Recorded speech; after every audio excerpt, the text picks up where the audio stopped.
देखिए, आज हम लोग पढ़ेंगे कक्षा 7 की संस्कृत की किताब संस्कृत मंजूषा।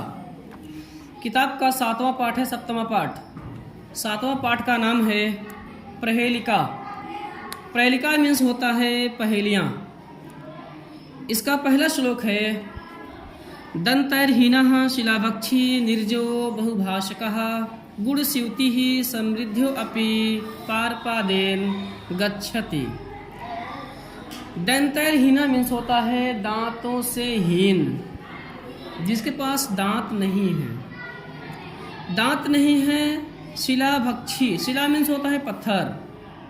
शिला माने पत्थर, भक्षी माने भक्षण करने वाला या खाने वाला। दंतैर्हीन मीन्स होता है दांतों के बिना। शिलाभक्षी मीन्स होता है पत्थर खाने वाला। इसका शाब्दिक अर्थ हो जाएगा जिसके दांत नहीं है फिर भी पत्थर खाता है। निर्जीवो बहुभाषिका। निर्जीव मीन्स होता है जिसमें जान नहीं है, जो निर्जीव है। और बहुभाषिका, बहुभाषिका मीन्स होता है बहु मीन्स बहुत ज़्यादा, भाषिका माने भाषण देने वाला या बोलने वाला।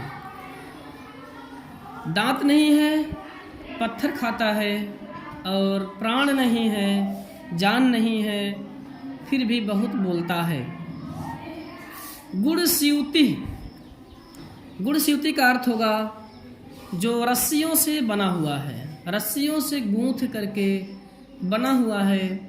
समृद्धियों अपि, बहुत समृद्ध होते हुए, अपि माने होता है भी, बहुत समृद्ध होते हुए भी पारपादेन गच्छति, अमीरों के पैरों से चलता है। गच्छति मीन्स होता है चलता है। एक बार फिर से इसको देख लीजिए। दंतैर्हीनः शिलाभक्षी निर्जो बहुभाषकः गुणस्यूतिः समृद्धो अपि पारपादेन गच्छति।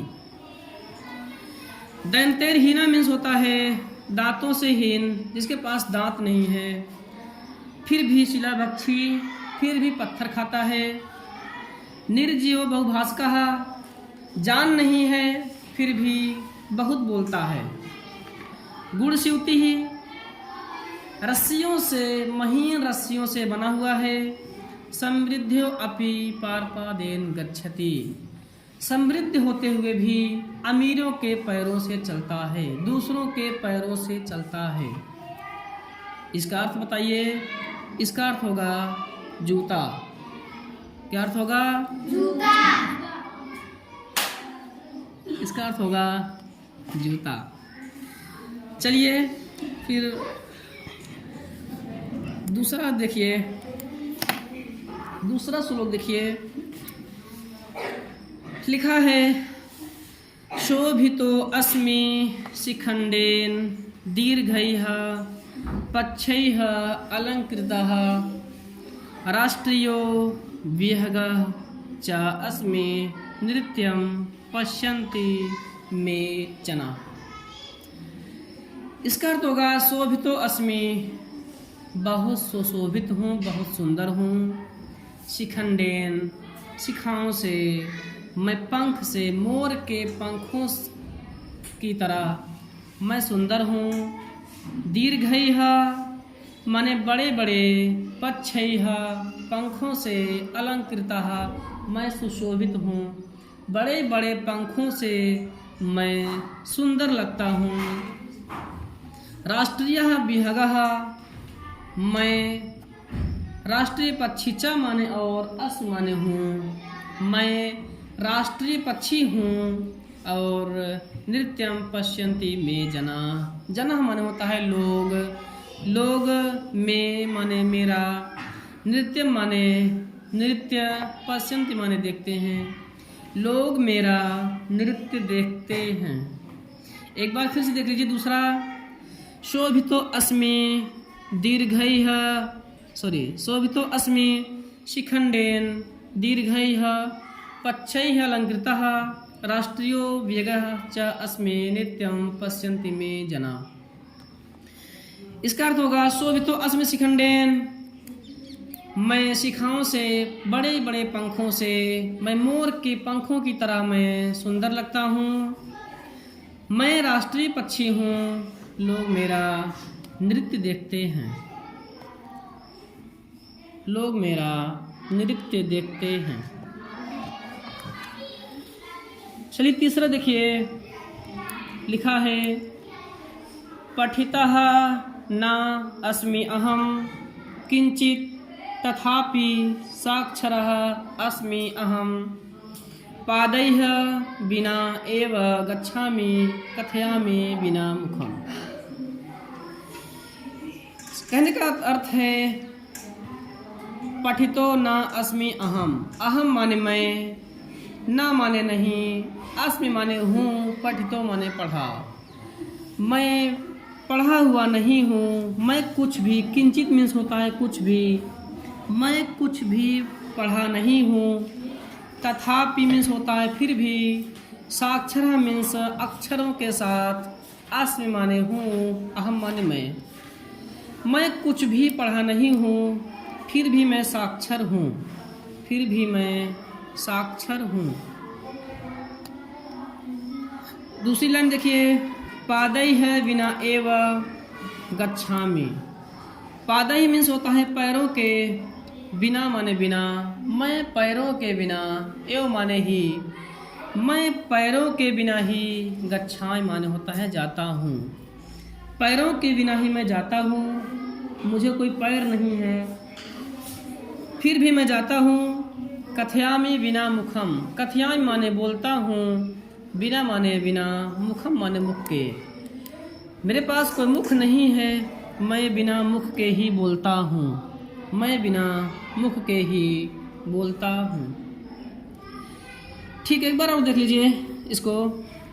पठितो नास्मि अहम किंचित तथापि साक्षरो अस्मि अहम पादैः विना एव गच्छामि कथयामि बिना मुखम। अहम माने मैं, किंचित माने कुछ भी, ना माने नहीं, पठितो माने पढ़ा लिखा, अस्मि माने हूँ। मैं कुछ भी पढ़ा हुआ नहीं हूँ। तथापि माने होता है फिर भी। साक्षर माने अक्षरों के साथ। अस्मि माने हूँ, अहम माने मैं, फिर भी मैं साक्षर हूँ। पादैः विना एव गच्छामि। मैं पैरों के बिना ही चलता हूँ। कथयामि बिना मुखम, और बिना मुख के ही मैं बोलता हूँ। बिना मुख के ही मैं कहता हूँ। चलिए इसके बाद देखिए चौथा श्लोक है। क्वचित् प्रस्तरः तुल्यः अस्मि क्वचित् च तरलं पुनः क्वचित् च आयु समं सूक्ष्मं मां पश्यन्ति सदा जनाः। क्वचित मीन्स होता है कुछ भी, कभी कभी। प्रस्तर माने पत्थर, तुल्य माने समान, अस्मि माने हूँ। मैं कभी कभी पत्थर बन जाता हूँ। क्वचित मीन्स कभी कभी, च माने और, तरलम माने द्रव पदार्थ, पुनः माने फिर से। मैं कभी कभी पत्थर बन जाता हूँ, फिर से मैं कभी कभी द्रव बन जाता हूँ। क्वचित आयु समम सूक्ष्मम। कभी कभी मैं भाप बन करके, सूक्ष्म, अत्यंत सूक्ष्म होकर के मैं उड़ जाता हूँ। माम मुझे जना लोग, सदा हमेशा, पश्यन्ति माने देखते हैं। मुझे तीनों रूपों में लोग देखते हैं। पहला रूप है पत्थर के समान पानी बर्फ में बदल जाएगा। दूसरा रूप इसका है पानी फिर अपने नॉर्मल टेम्परेचर में तरल पदार्थ यानी पानी बन जाएगा। उसके बाद पानी को टेम्परेचर में, ज़्यादा टेम्परेचर में रखने पर पानी भाप बन करके उड़ता है। इसलिए उसका पानी का 3 रूप हो गया। बर्फ, पत्थर की तरह, तरल पानी के रूप में, और सूक्ष्म भाप के रूप में। तीनों रूपों में पानी को पाया जाता है। इसलिए माम पश्यन्त सदा जना, मुझे लोग हमेशा देखते हैं। इसका अर्थ हो जाएगा पानी। देखिए इसके बाद लास्ट वाला 5वां श्लोक है। 5वां श्लोक में कह रहे हैं, रे फादो मकरांते वाल्मीकि यस्य गायकः सर्वश्रेष्ठम यस्य राज्यम वद को असौ जनप्रियः। इसमें कह रहे हैं कि रेफ आदौ, आदि मीन्स होता है प्रारंभ में, रेफ धन आदौ, आदि मीन्स होता है प्रारंभ में, रेफ माने रा, रेफ माने क्या हो जाएगा रा, जो रा लिखा जाता है रा, सिंपल रा, उसे कहा जाता है रेफ। क्या कहा जाता है रेफ। आदौ माने प्रारंभ में, प्रारंभ में रा, मकार अंते और अंत में मा आता है। आदि माने होता है प्रारंभ में, रेफ माने रा, आदि में प्रारंभ में रा आएगा, अंते और अंत में मा आएगा। प्रारंभ में क्या आएगा रा आएगा, अंत में मा आएगा।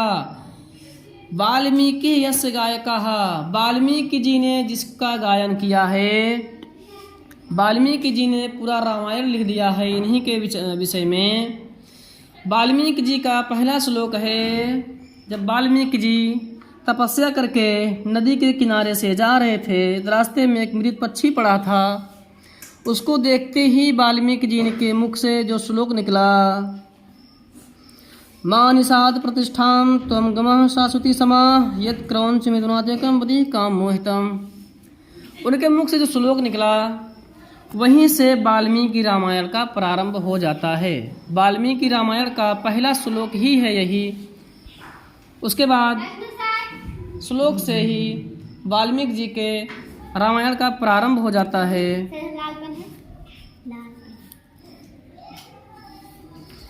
वाल्मीकि जी के रामायण का प्रारंभ हो जाता है।